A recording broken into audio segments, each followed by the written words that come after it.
Hey guys, today we are doing a shorter video compared to the last day. We're doing just a 10-minute video and it's going to work on mobility of the spine. We're going to have all the different movements: flexion, extension, rotation, side bending, and we will work on the flexibility of all those different positions. We'll start off in the quad position again, getting as much movement into the spine as we can. Get the knees underneath the hips, get the hands underneath the shoulders, or a little bit further forward if the wrists are under pressure. Get as much movement into the back. Round the back up, tuck the chin. Again, we're working on flexion and extension. Breathe in and breathe out. You change your breath, you change your movement.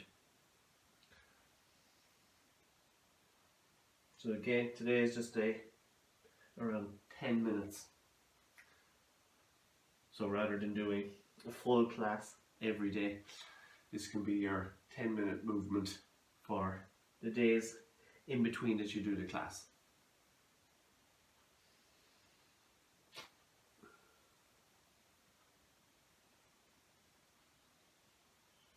Try and get as much pelvic tilt into the exercise that you get, where that pubic bone comes towards the chin.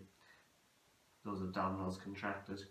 And then the opposite direction where the back muscles contract and that pubic bone is going the opposite way, it's going back behind.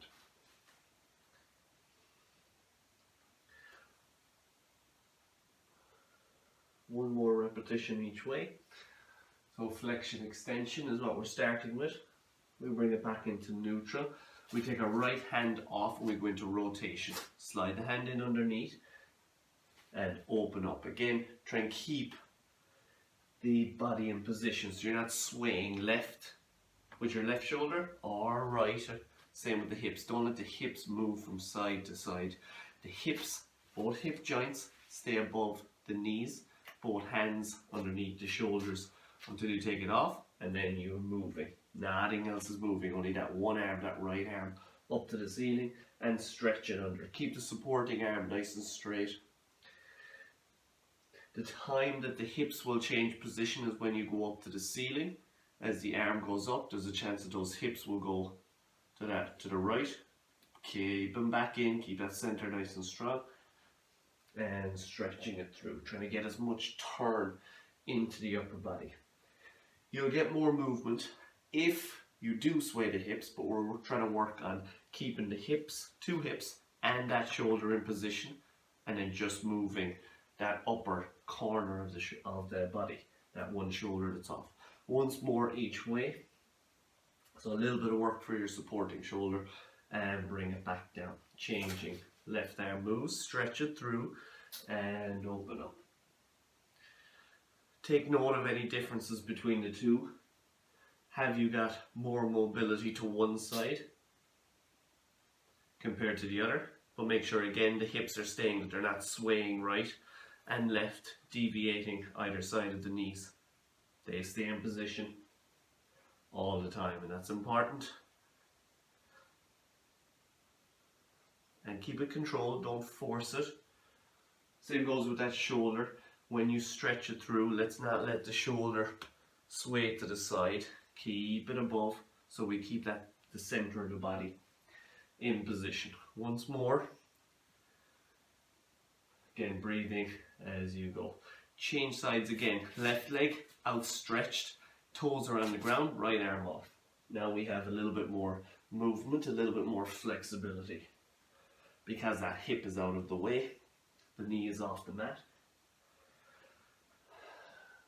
And it allows for bigger movement. It allows you to turn that upper part of the body. Aim to get those shoulders, that arm right back, shoulder blades at the back together as much as you can.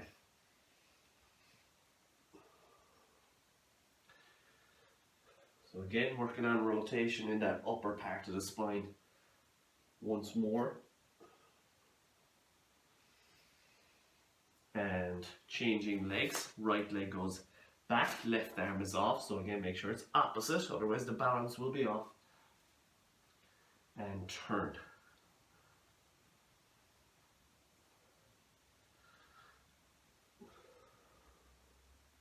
full movement again.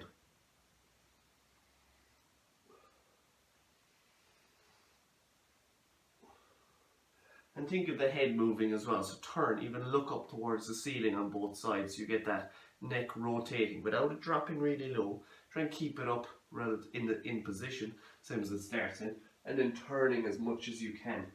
Again, comfortable on the neck. Once more. And bring it back down. We're back to mobilizing. Flexion and extension. We've been moving since the last time we did this exercise, so we should have a little bit more movement, a little bit more ability to be able to go round it up and tuck that chin, and opposite way. So again, we've done flexion, we're doing extension as we in this position. We've done rotation in that upper spine. Once more.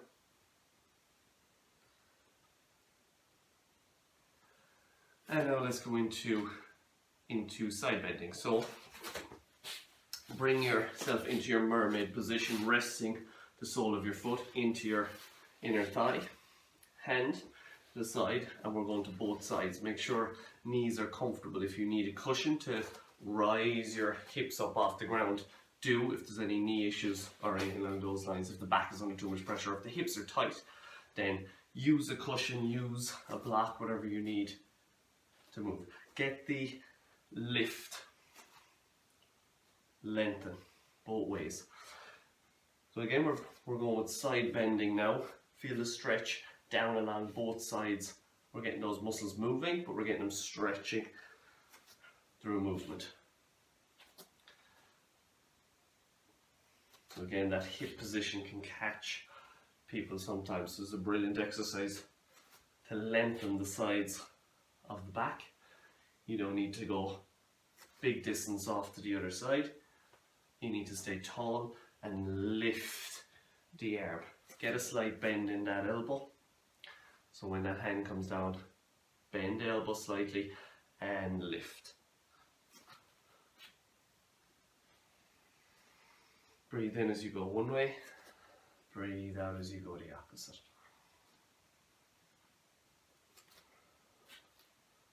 And again, that neck can move as well.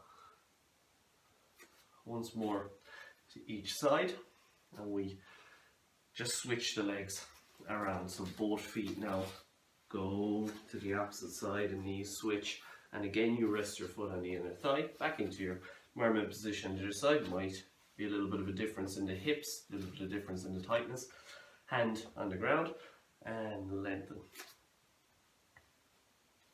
And it will be tightness in the hips as well as this, a little bit in the lower back, but it's that position of the hips that cause people hassle in this position. So rise up the hips off the ground, get a cushion underneath and practice it in that position. If it is an exercise that you find very difficult, practice it. Find an easier way to practice it with a cushion to lift yourself, or a towel. You might only need a little bit of lift. Again, side bending. If we can lengthen our backs, lengthen the sides of the body. Our backs are longer. If our backs are longer, there's less pressure on the spine. There's more space in the joints up along the spine. And that way, less pressure throughout the day on our backs. Less pressure on those discs. Once more.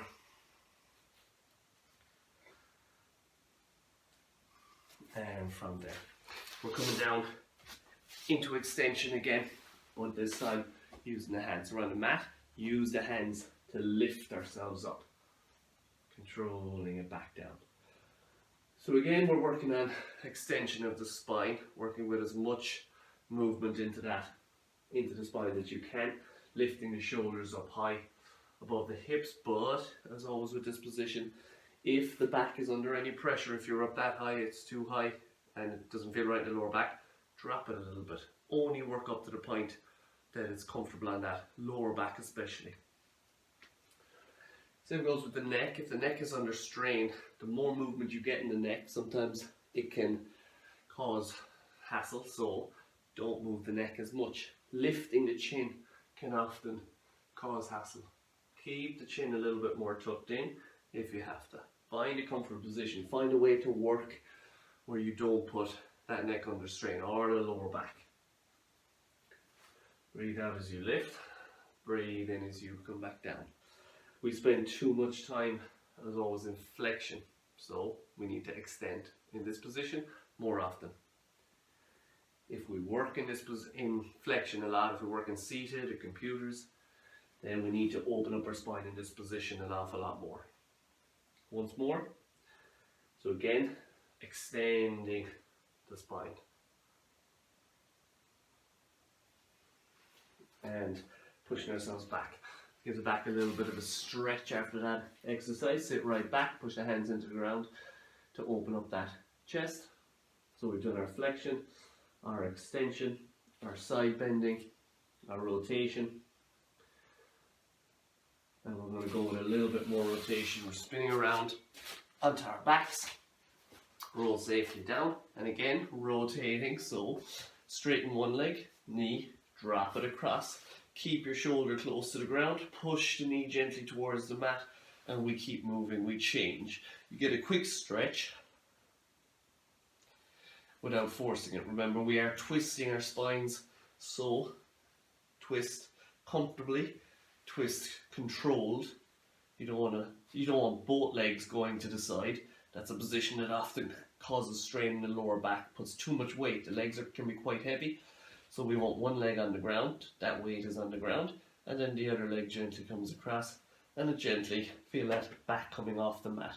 So you want that spine to come off around the hips.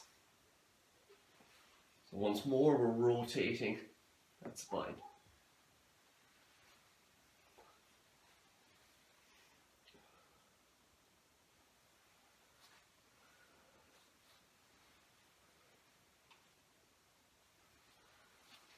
And with every stretch, with every movement, ask yourself, does it feel right? Does it feel comfortable?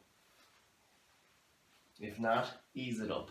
Less movement, find an easier position to do it. And if you still can't do that, don't do it. Listen to your body.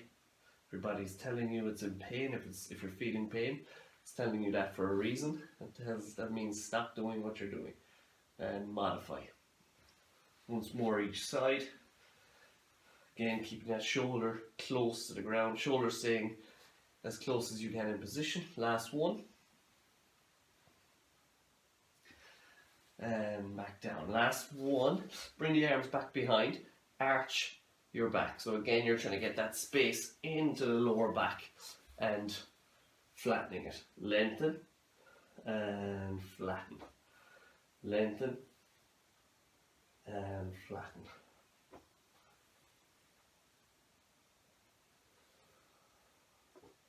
Stretch from the tips of the fingers to the tips of your toes, and as you lengthen the arms and the legs, comfortable on the shoulders in that position and the lower back, lift the ribs. Try and lift the ribs towards the ceiling, take them out of alignment and get that as much space into that lower back that you can.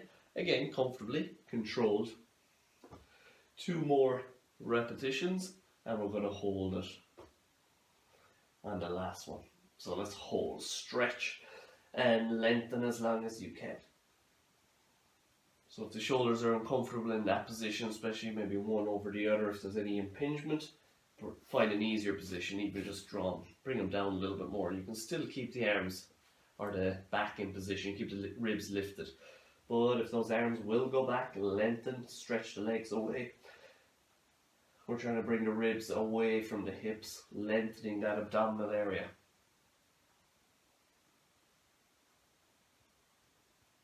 And gently rest it back down. So again guys, just a quick maybe 10-15 minute video, and you can do those every day. If any of them cause any issues, you can always take them out. But again, if you are spending a lot of time at your computer, get up, get moving, get down and do those exercises, even if it's only 1 or 2 of those exercises, and break them up throughout your day, and you end up not stuck in the same position for long periods, not stuck with your spine in the same position. Get up and remember that spine likes movement in flexion, extension, rotation, side bending off to the side at all times.